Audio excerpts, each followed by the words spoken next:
And I'm not getting it from mentorships. And now you know I'm not writing those books for personal profit either. I'm putting everything in my rough drafts in YouTube for 2025. So that way nobody can go and photocopy the book and sell it through Telegram, sell it through their little bull crap of marketing strategies they're going to use so they can make money off of it. You will all have open access to it there.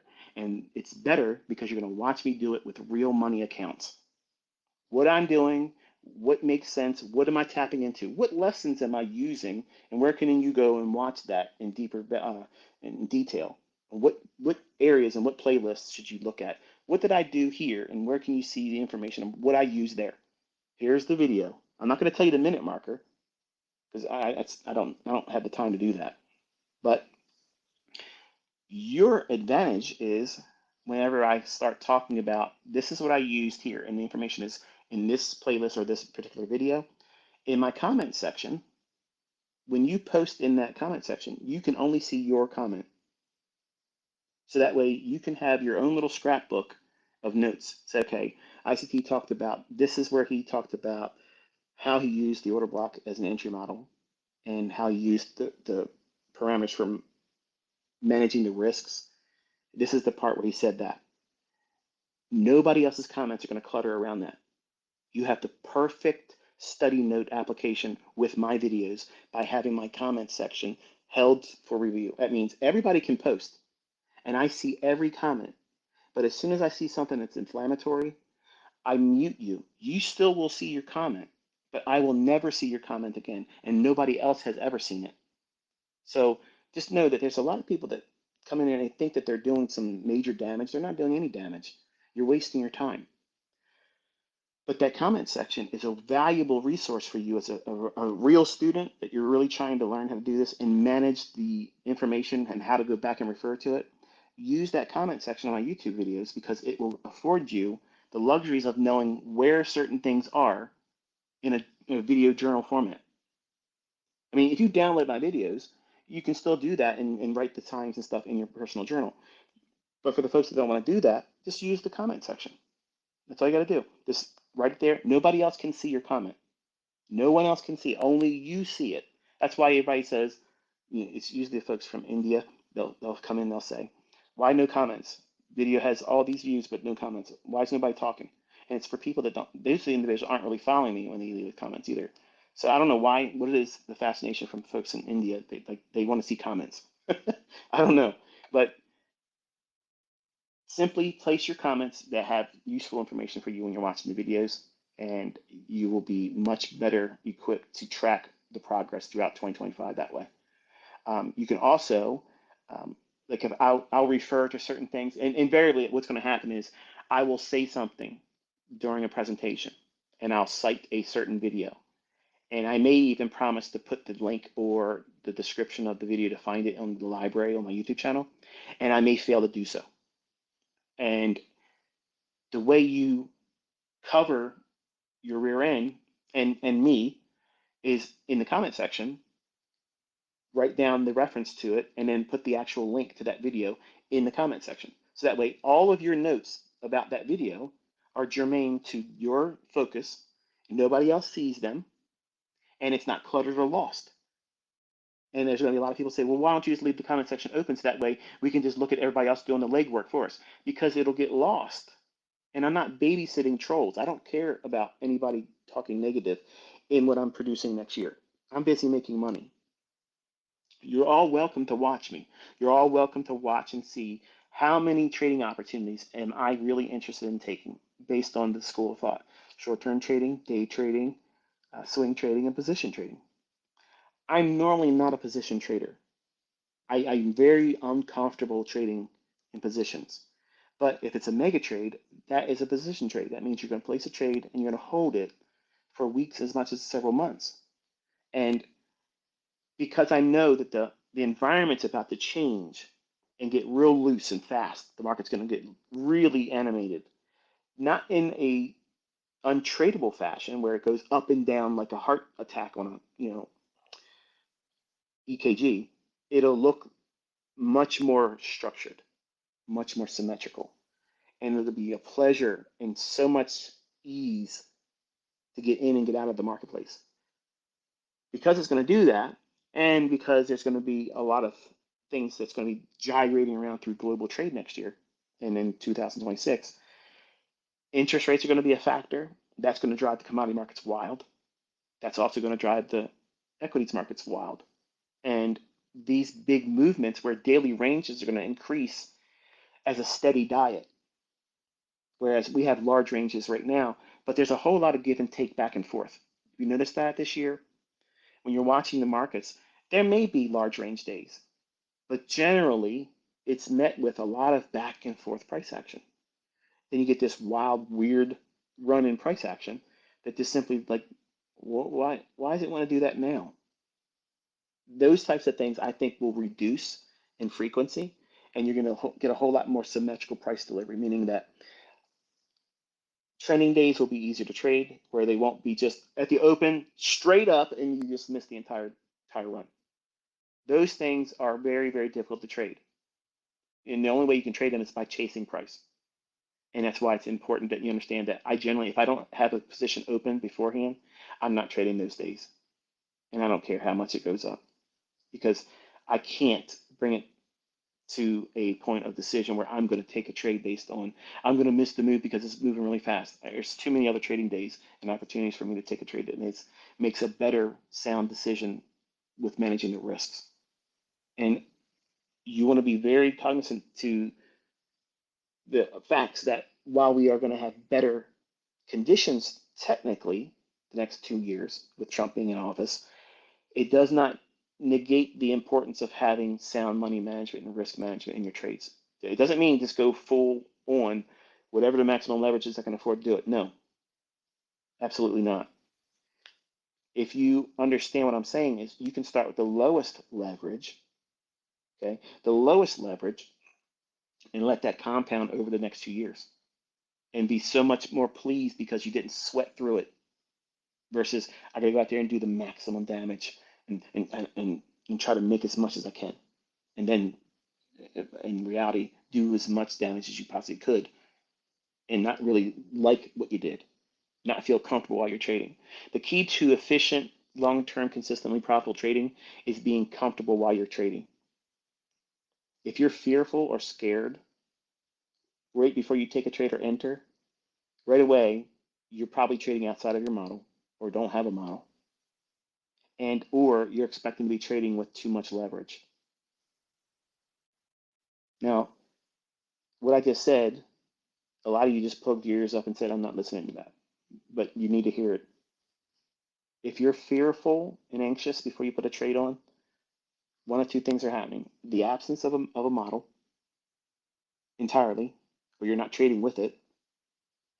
And most likely is you're trying to enter a trade with too large of a leverage.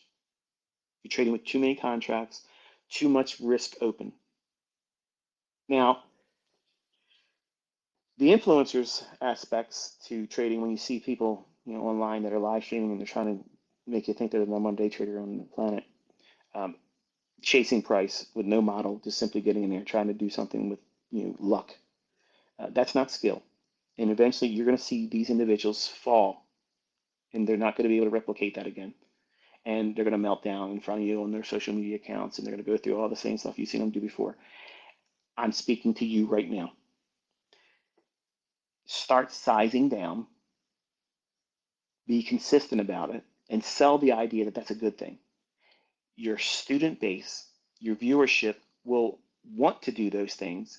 Your viewer base will grow because of that. Because everybody that simply watches me trade and build up, 30, 40 contract positions, they like watching it, but they know in their hearts that they don't have the courage to do that. Even if they had the money in the account, they would never have the heart to be able to do that. So when I teach concepts like trade with one micro, I had the best feedback when I taught that using that logic. Why? Why do you think that happened? You would think that watching me trade 30 contracts and make $100,000 in a single day, that would be like everybody wants to do that, right? Who wouldn't want to make $100,000 in one day? And then I get feedback, the most positive feedback, and the most appreciation for when I was showing micro account trading.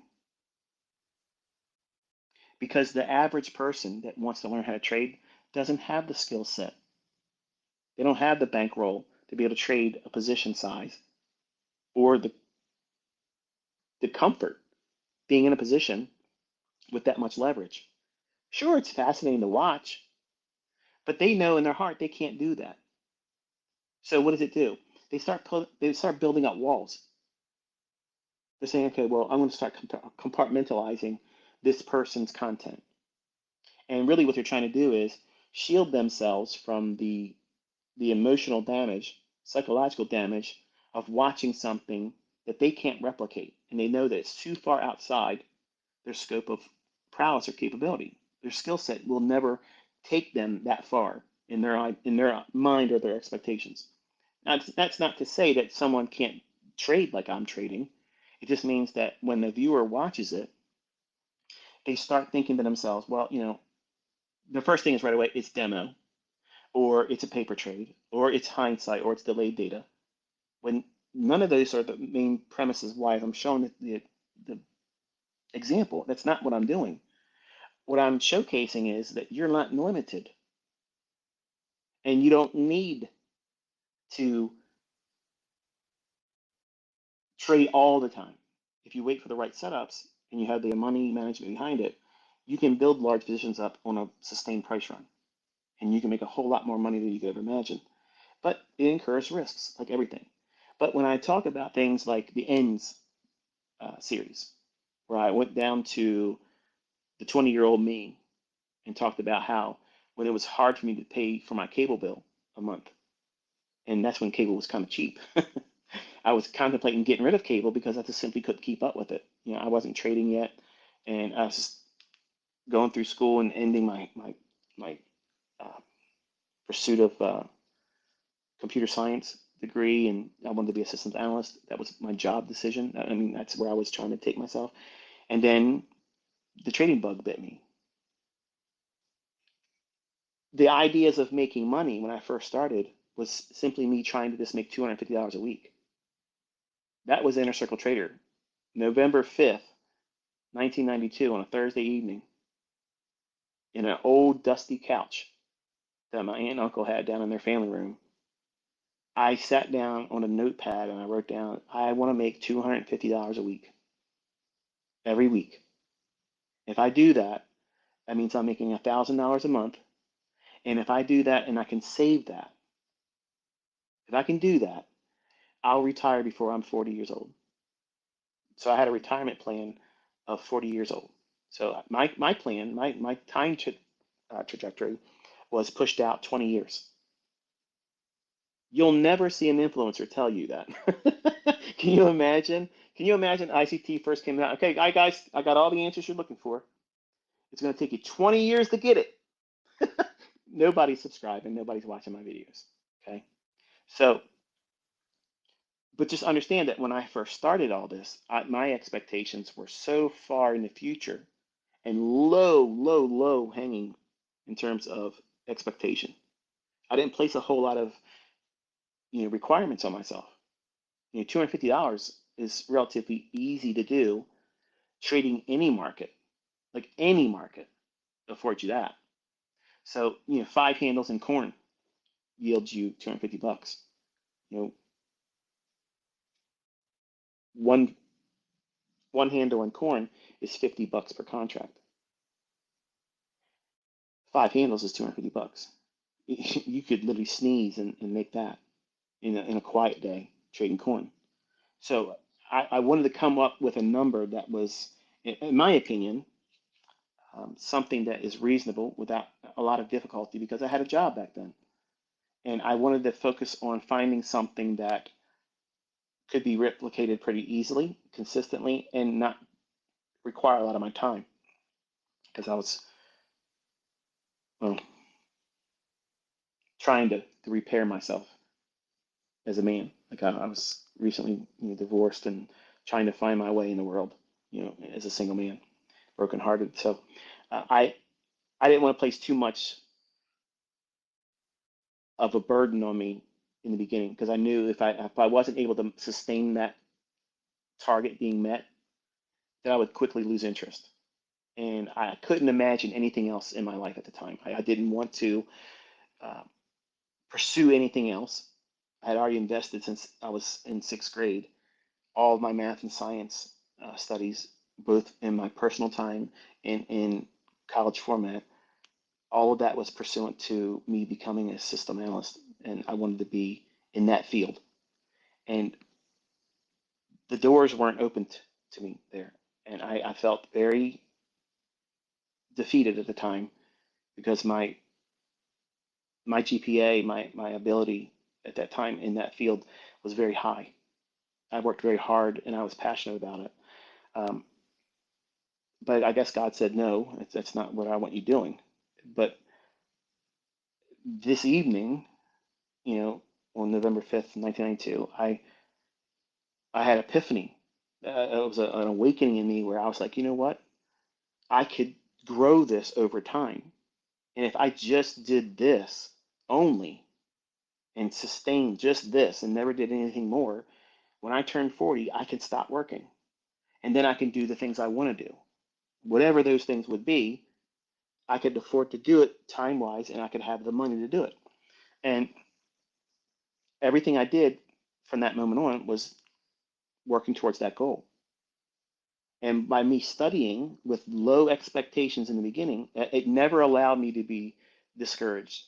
Any little setback was so small that it didn't hurt me. And when you watch influencers and you watch people sell courses and write books and do all these boot camps and all these things that try to get you so motivated to try to reach to the stars right from the first day, that to me is a little unfortunate.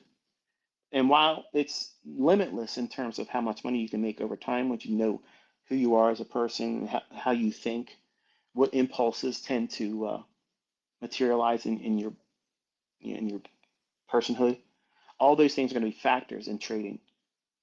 And trading is a wonderful mirror to show you where your flaws are. And I wasn't prepared for that type of stuff. And when I was met with those things, these character flaws, I tried to hide them. I tried to sweep them under the rug and pretend they weren't there, and they were problematic to my development. And over the years as an educator, I put you as a student in those very similar scheduled positions, very, very similar. And when I was on Baby Pips, I was actually introducing the very first things that I was noticing in the marketplace. And I was creating like a test tube environment to see who could fall into the same pathway and if I can create another ICT with the same types of conditions and only focusing on this information only. And while I was excited to see it happen, it didn't happen. So, but everything I've ever taught is a natural progression of how I acquired the information, the understanding, and developed the concept. So when I go through my journals, if you had all my journals in front of you and you read them from the very first one to the end, and you did like a timeline of everything I've ever built and implemented or conceptualized as a trading concept or what I felt was impactful for trading, at this moment right now, you would have everything in that timeline. So every playlist, everything that I ever talked about was basically all of my study journals in a timeline. And I've always maintained that. Everything that I've ever introduced as a conceptual idea in the timeline, at the timing of me releasing it, it was only in the timeline of how I had it in my study journals. I have a lot of people say, look, could you share pages from your study journal? Could you do this? Could you do that? You're asking me to show you my most intimate moments. It's like it's like me inviting you into my bedroom at night with my wife. Like that's the level of intimacy that you're asking for. And it's unheard of. Don't ask for that stuff. Because in those journals, I'm in the early years, I'm really being combative to myself.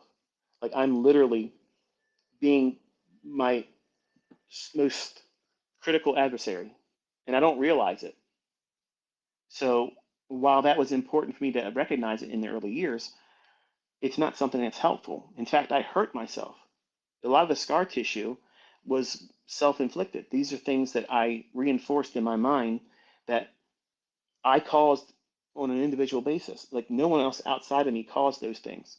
When I lost the account and blew the accounts and all these repeating errors, no one outside of me was the catalyst for that. It was me. But in the early years, I was faulting everything else that I could as a means of not taking personal responsibility because it was too painful. So I want you to understand that what we do in 2025 together as a community, the expectation is that for the people that have been with me for a long, long time, I have people that have been with me since my Merck days, okay? And that's internet relay chat, not Merck like MERC. It's MIRC. When I ran a day trading channel with 1,000 members, I'd call the S&P every single day. And just the morning session, not the afternoon. But the folks that were with me there, I have a few of them still follow me. They're not on Twitter, but they follow me on my YouTube channel. And some of them are surprised to see the level because they thought they knew everything that I had back then. And to see the level of precision, the things that I teach now, and the timing aspects of the market, they're like, this is night and day different to what they were being introduced to back then.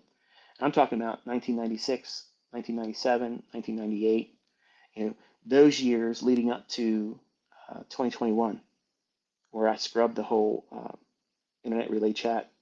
That was all stopped then. Um, and I went into kind of like by myself, nothing on the internet for a couple of years. Then I came out as another persona. I've been a lot of individuals on the internet. A lot of you don't realize it, but I have used different. Now, and when I say this, someone's going to take this soundbite and say, "See, he sock puppets." I've never sock puppeted. Okay, and there was an individual, and I said, I'll say this just for completeness sake.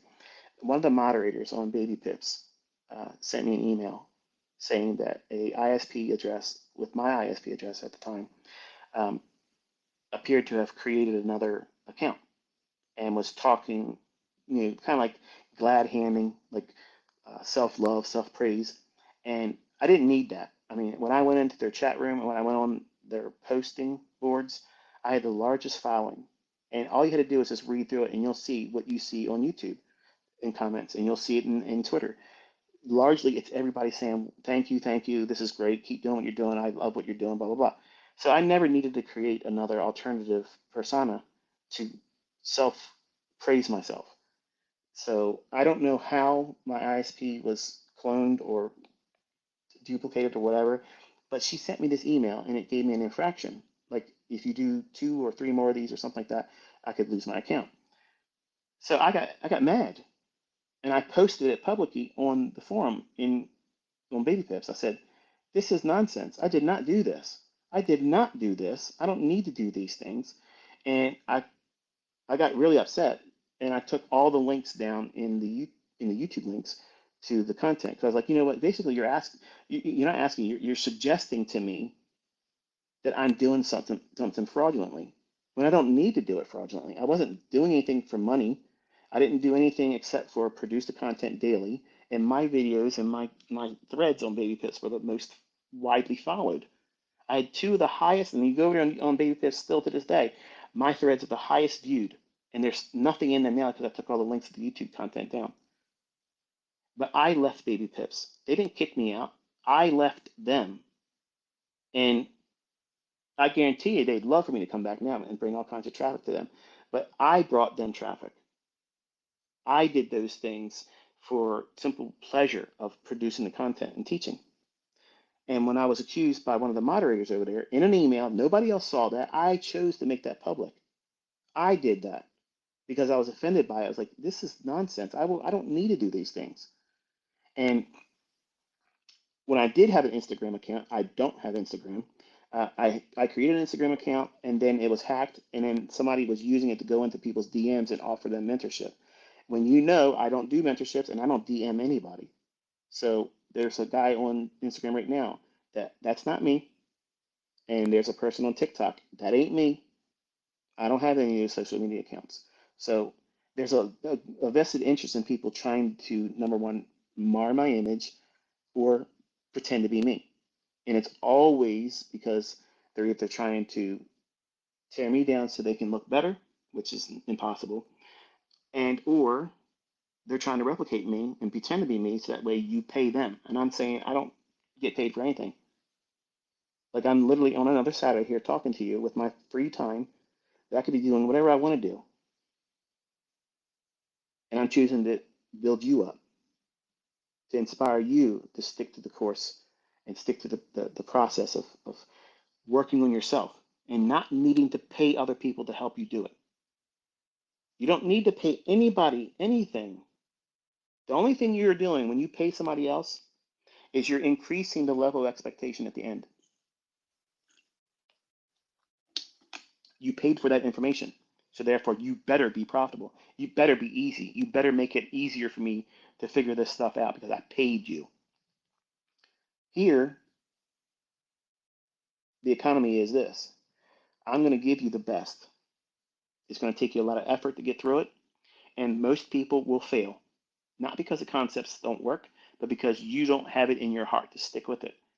Trading in the beginning is not an everyday success story. It's not. No matter who teaches you what, it ain't going to happen like that. We all want it to be like that. We all hope and pray it's going to be like that for us. And we're looking for the person that promises that's going to be happening in their hands or their mentorship or their tutelage. I can promise you this, you're never going to find that. If it was ever going to be possible, it would be with me. And I'm telling you, I know enough to know that I cannot produce that in everyone because you're all going to do things differently. You can have a set protocol process, step by step by step by step. Only do it at this time, only do it this direction, only trade this market, and never any other instance of doing it any other time. Just simply, this is all you do. And you won't follow the rules. You won't follow the rules. So that's why I've learned, and I learned this really through my own hands. When I had rules as a 20-year-old, I never followed them. I would spend so much time formulating and fashioning all these specific things, do and don'ts. If this, then that. And in the beginning, as a young man at 20 years old, you don't have discipline. And all these guys out here teaching, they're all 20-year-old. They don't have the discipline. They don't have the personal responsibility. And they have nothing on the line. They're all teaching in hindsight. They're using demo accounts or market replay. Where is the reality of if they're wrong, something's lost? They don't have that. They're so new, they don't have an image to protect. They don't have a brand that they can't just rebrand and start new. So there's nothing for them at risk. It's all upside. So if they do the proper marketing, proper in the sense that it entices you, you'll pay them. Now, I'm not suggesting in any manner that someone that comes out. So for the young men and women out there that are listening to me that are highly offended, you probably already sent me comments. I can hear a lot of things being posted to me. It's a constant blink, blink, blink in my headphones while I'm talking to you. Some of you probably have been sending me inflammatory remarks, okay? And it may be based on what I just said here. But let me